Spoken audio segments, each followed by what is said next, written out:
Hello guys, welcome to day 4 of this journey.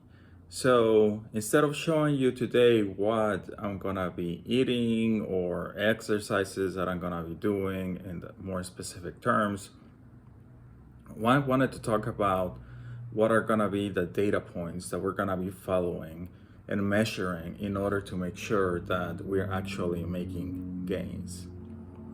Some objective data rather than just feeling better overall. So number one is gonna be weight. It's very easy. Almost everyone has an access to scale.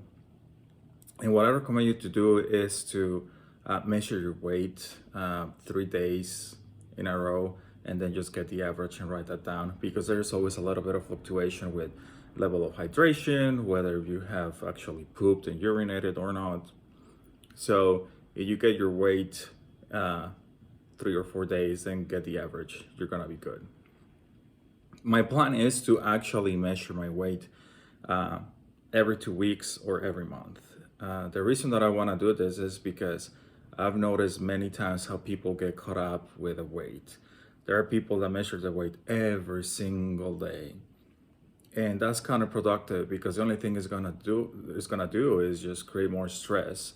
And we wanna minimize stress. So 2 weeks, 4 weeks, that should be good enough to actually plot in the points and see what our progression has been.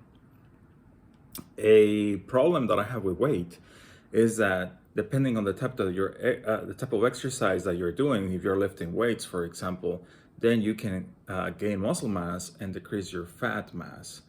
And in that case, your weight can be almost equal or barely change, so you can get the solution by it. So the second measuring system that we're gonna do is to actually measure the circumference of our waist. You can buy a flexible tape and use that, or you can do what I did. I just grab a long strand, wrap it around my waist at the level of my belly button, and then superimpose the length over a measuring tape. In my case, I measure 48 inches, which does not correlate with the size of my pants that I'm wearing right now, which is size 40. So be mindful of that. Don't use your pants as an actual measuring tool.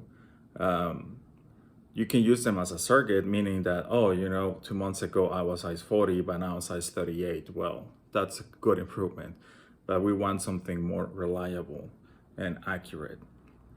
And it's gonna be the same as my weight, which is 250 pounds. I'm gonna be measuring every 2 or 4 weeks. So pretty much every single time that I get my weight, I'm gonna measure my waist circumference. There are other things out there that can be done. They are more complicated. For example, you can use calipers and measure different parts of your body.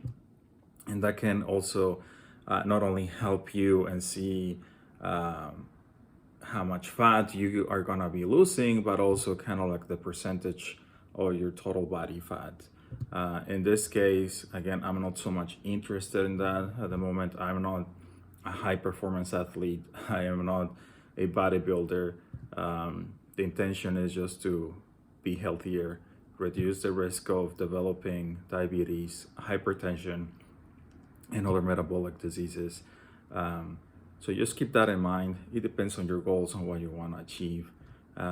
So again, we're gonna stick to weight every 2 or 4 weeks and measuring waist circumference at the level of the belly button every 2 to 4 weeks as well.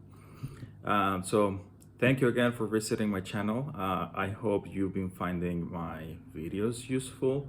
I will appreciate any comments regarding on what you're doing or things that you think I should improve or how I can improve the channel, because in the end it's not only about my road and my journey, but I also wanted to be helpful to you guys.